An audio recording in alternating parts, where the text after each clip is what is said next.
Somewhere along the way, you started noticing something strange. Your personality changes depending on who you're with. Around some people, you become quieter. Around others, funnier, more careful, more agreeable. And after certain conversations, you leave feeling uncomfortable, like you just performed another version of yourself. Visual, person staring at reflection in a dark window. You start asking questions silently. Which version of me is real? Why do I feel more authentic alone? Why does socializing feel exhausting? Most people think this means they're fake, but that's usually not true. What's actually happening is much deeper. Your brain learned how to adapt, and adaptation can become so automatic that you stop noticing it. A child quickly learns which behaviors create acceptance. Maybe being emotional caused tension, so you became calm. Maybe expressing yourself invited criticism, so you became careful instead. Over time, your nervous system started scanning every environment for safety. What version of me works here? What should I hide? What keeps people comfortable? Visual, slow-moving storm clouds. Psychology calls this self-monitoring. Your brain constantly watches reactions, tone changes, facial expressions. Not because you're manipulative, because your nervous system is trying to protect connection. Humans are wired for belonging. To the brain, rejection feels threatening. So your personality becomes flexible, like a chameleon changing colors depending on the environment. Visual, chameleon changing colors. The problem is, if you adapt too much for too long, you stop knowing what feels natural anymore. You become socially skilled, but emotionally disconnected from yourself. That's why some people replay conversations for hours afterward.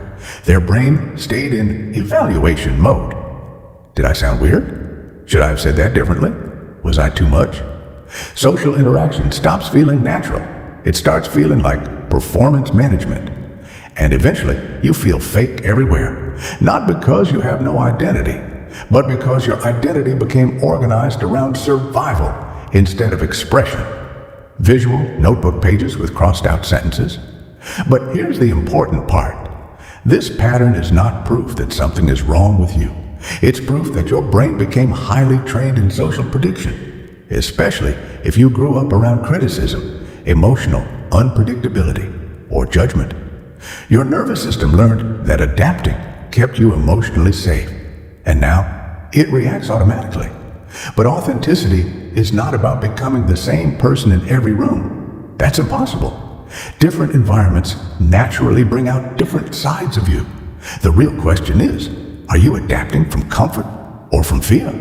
Visual, broken mirror reflecting different expressions. Because when fear controls adaptation, you slowly disconnect from yourself.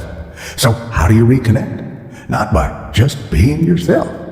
Most people don't even know what that means anymore. Instead, start smaller. Notice where your body changes around people. Does your voice soften? Do you laugh too quickly? Do you agree automatically? Awareness interrupts automatic behavior. Then ask yourself a different question. Not which version of me is real, but which version of me feels least afraid? Visual, empty room with sunlight. Because authenticity is not one fixed personality. It's what appears when your nervous system stops preparing for rejection. And slowly, through small, honest moments, your brain begins learning something new. That you can exist without constantly editing yourself. Like a tree moving in the wind without losing its roots. Visual, tree moving gently in the wind. Your personality can adapt. Your tone can shift. But your inner connection to yourself should remain. And maybe that's the real reason you feel fake around different people. Not because you're dishonest, but because somewhere along the way, you became too skilled at becoming acceptable.